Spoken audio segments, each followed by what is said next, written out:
The phrase startup communities did not exist.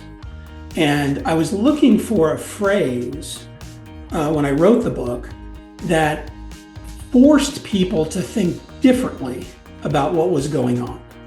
People were starting to talk about innovation and entrepreneurship again.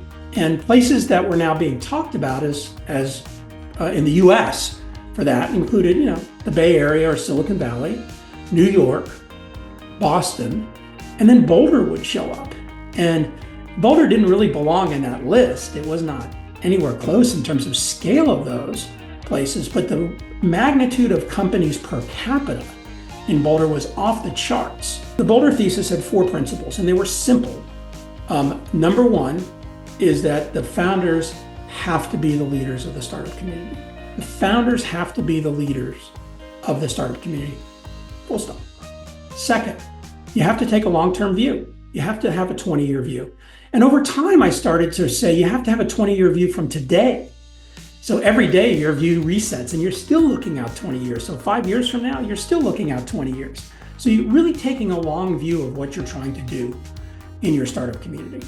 Third is that you have to be inclusive of anyone who wants to engage. Anyone who wants to engage in the startup community should be welcome, and the startup community should be inclusive. Last is that you have to take a long-term view around having continuous activities and events that engaged people in entrepreneurship.